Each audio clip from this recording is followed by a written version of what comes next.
If you're with me, if you're joining, you are just getting started. Here we go. Day 3. So this is the end of chapter 1 of Your Money Vehicle. This is answering that question of why do you even begin to care about money? If you're joining today, I want you to start with writing down something positive you have seen, some kind of reaction or something you've been able to enjoy based on being quarantined, based on turning lemons into lemonade. What is something that you are currently doing that you've not got to do in a long time? Maybe whatever that is. Write that down. Begin to focus on the positives. Today, section 1.3, we're going to be plugging in things to your GPS. We're going to be plugging in and we're going to be beginning your journey with the end in mind. That is what the accomplishment of today is going to be. As you set out to take a test, to win a championship, to go on a trip, whatever it is, you always begin with that end in mind. And in Your Money Vehicle, this is going to be no different. So welcome into driving your money vehicle. You're about to plug in your GPS, and today we are going to set goals. Why? Well, it reminds me of a childhood movie we all watched, Alice in Wonderland. Alice is lost, and she comes up to the Cheshire Cat and says, I don't know where can you help me? I don't know where to go. I don't know which road to choose. And the cat, wise as it is, looks at her and says, well, where are you going?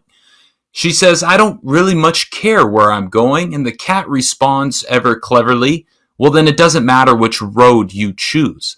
That in and of itself explains exactly why we need to be setting our goals. We need to have a clear vision, because if you don't have a clear vision of what success looks like for you, you will never be able to achieve it. You cannot achieve success until you define it. Say that again. You cannot achieve success until you define success. So let's define success. And I want to begin by sharing with you 3 ways you can increase your chances of achieving your goal. Number 1, we just talked about it, set some. Set a financial goal, set a personal goal, set a future goal, set something today. Number 2, write it down. I know we're going to be talking about this a lot through our journey. Writing your goals down is one of the most powerful things you can do. Less than 10% of people have their goals actually written down. I love to share, here are my new Corona goals.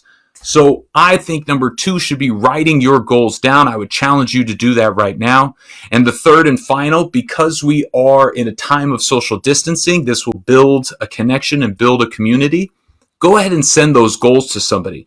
Go ahead and send out your rich goals. We're going to define that here in a second, and provide something to connect you to a person. That person has just become your accountability partner, and they're going to enjoy going on this journey to see you accomplishing what you want to accomplish. One of my favorite quotes is by a guy named Mark Victor Hansen. He said, by simply recording your goals on paper, you set in motion a process of becoming the person you most want to be. Think through that. By simply writing your goals on paper, you set in motion a process to become the person you most want to be. Your thoughts become your actions. That is the best quote from a great book called Think and Grow Rich. So what are your current goals today? And these goals will become your answer to why you began this journey, and a true North Star of chapter 1 in Your Money Vehicle. Why do you care about money? Section 1.1, we realize the vehicle is changed. No more trains, we're in the car. 1.2, the golden rule. We measured what was going in and what was going out. Even more importantly, during this crisis, we have to understand what is the income on our horizon, and then looking at what is our burn rate. Yesterday, the challenge was, what is your burn rate? So I love to help people set their goals, and we have a quick little acronym. As you can see, USE, U's over my shoulder. The acronym around goal setting is RICH goals, RICH. Reachable, individual, controllable, and happy. Happy. So let's start with R, reachable. What can I achieve? What is my most? As an athlete, as a competitor, as a student, as an employer, as an employee, you always have to define what your most is. I know a lot of people begin with that destination in mind, and that is a great ideal to have set. But what we want to do in Rich Goals is be able to reverse engineer or back into our milestones. So what are our reachable endeavors that are coming on the horizon? What are the things that we can start to tick off? As we set milestones for ourselves, this will give us an actionable sequence to continue to address and achieve those. Having reachable goals will provide you the motivation to continue. If your goal is $1 million tomorrow, that's out of your reach. That is going to be actually unmotivating and dissuade you from continuing down this path. So setting reachable goals. The I stands for individual. I think this is the perfect time to be selfish. One of the examples I like to share is I need to have set forth myself these goals. It can't be my friends, can't be my coach, my teammates, my boss, my parents, anybody else. These have to be my goals. And I love to snap it off, 3 snaps in a Z formation. Shout out to In Living Color. But I need you to be selfish and to set your personal goals. These become your purpose and your why. What do you specifically want to do more of or do less of in the future? That is your individual goal. And that goal, that I, will give you the strength to overcome the many obstacles as they become and as they come into your plan. The C is for controllable. What exactly is in my control? One of my greatest and favorite examples is mow your grass. What is in my control? My success is never going to be found in my neighbor's backyard. And you would be amazed at what will take care of itself if you focus on what you can control. Look at outside in our day and age right now. I don't control 99% of what is happening. What I do control is what I do with the situation that I've been given.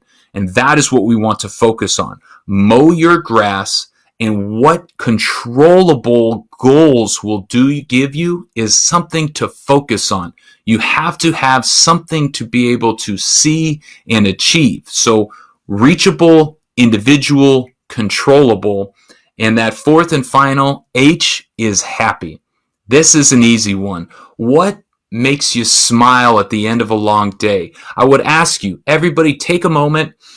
Close your eyes and think about what the goal you have in mind is, whether it's getting out of credit card debt or getting out of going on a trip when we finally get to travel again, whether it's something you're going to be doing while you're quarantined. What is your goal? If you can take a deep breath, think about it, and it brings a smile to your face, well, then you have set a great goal for yourself. And that joy, that purpose, that sense of why, that is absolutely what the point of your plan is, what the point of money is. Remember, money is a vehicle. It is going to take you to your destination. Money is not the objective here. Money is simply the vehicle. So now that we see RICH, I want you to begin to create your own rich goals. I like a 1 week, 1 month, 1 year process, and I want to share that with you right now. So in the 1 week goals, I can set 52 of these in a year. My objective, my rich goal is to learn one thing. My rich goal this week is to learn how to podcast. This is live. This is fun. But I want to start to podcast because I see the medium and I see the exchange of information on that platform. What is one way, one skill you can learn and sharpen your axe today? I really think that's very important. As you look at this, you need to start to look at this time and week by week, day to day. Don't look at everything right now. It's overwhelming. But in this 1 week, what can you learn? A skill that may bring you money, may bring you fulfillment, may bring you on your journey in the future. How can you learn about that today? The 1 month goal, well, this is something bad you want to stop doing. I think these are incredible side note examples. Again, something that is going on right now that is crazy and horrific, but some of them have beautiful silver linings. I saw a picture where dolphins have returned to waters in Venice because the water has become so unpolluted because people aren't polluting it. You look at Los Angeles, its smog level has decreased. I don't know if this is Mother Nature saying, hey, human beings, take a moment and see some of the positives that can come out of this. But what is a bad habit that is going to take you a month to break? Right now, we're being forced to sit at home, so you're not frivolously spending or spending in categories you may not want to all the time. But as you look at your spend, start to measure. As I'm sitting at home, what is the one thing I miss spending money on? Well, then the second question is, what are the things I don't miss spending money on? And you can start to look at a goal and say, hey, this month, I'm not going to spend on X. I think I can eliminate that going forward. But on this other side, I really miss this thing.